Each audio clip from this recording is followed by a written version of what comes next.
આજનો ઓડિયો પરમપિતા પરમાત્માને શરણે સમર્પિત કરું છું. આપ સૌની શુભેચ્છા મારા પર બની રહે તેવી અભ્યર્થના સહ જય શ્રીમદ નારાયણ. શ્રીમદ ભગવદ્ ગીતા અધ્યાય 8 ભગવત પ્રાપ્તિ શ્લોક 12 અને 13. સમસ્ત ઇન્દ્રિયોના કાર્યોથી વિરક્તિને યોગની સ્થિતિ કહેવામાં આવે છે. ઇન્દ્રિયોના બધા દ્વારો બંધ કરવા તથા મનને હૃદયમાં અને પ્રાણને મસ્તકના શિખર પર કેન્દ્રિત કરીને મનુષ્ય પોતાને યોગમાં પ્રસ્થાપિત કરે છે. અહીં સૂચવ્યા પ્રમાણે યોગાભ્યાસ કરવા માટે વ્યક્તિએ સર્વપ્રથમ ઇન્દ્રિય ભોગના બધા જ દ્વાર બંધ કરવાના હોય છે. આ સાધના પ્રત્યાહાર કહેવાય છે. અર્થાત ઇન્દ્રિયોના વિષયોમાંથી ઇન્દ્રિયોને પાછી ખેંચી લેવી. આમાં આંખો, કાન, નાક, જીભ અને સ્પર્શ આ 5 જ્ઞાનેન્દ્રિયોને સંપૂર્ણપણે નિયંત્રિત કરવી જોઈએ અને તેમને વિષય ભોગમાં કાર્યરત થવા દેવી ન જોઈએ. એ રીતે હૃદયમાં સ્થિત પરમાત્મા પર મન કેન્દ્રિત થાય છે અને પ્રાણોને મસ્તકની ટોચ સુધી ઉપર લઈ જવાય છે. 6થા અધ્યાયમાં આ પદ્ધતિનું વિસ્તૃત વર્ણન થયેલું છે.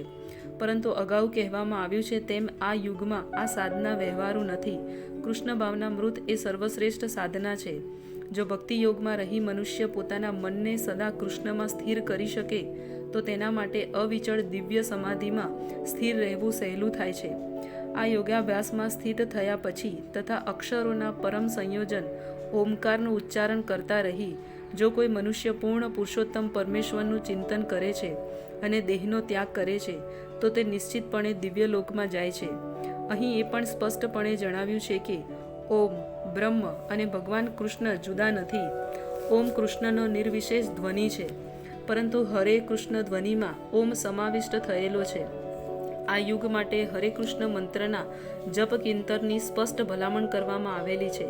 માટે જે કોઈ મનુષ્ય હરે કૃષ્ણ કૃષ્ણ કૃષ્ણ હરે હરે, હરે રામ રામ રામ હરે હરે મંત્રનો જપ કરતા રહી શરીરનો ત્યાગ કરે છે તો તે પોતાના અભ્યાસના ગુણાનુસાર વૈકુંઠ લોકમાંના કોઈ એક લોકમાં જાય છે.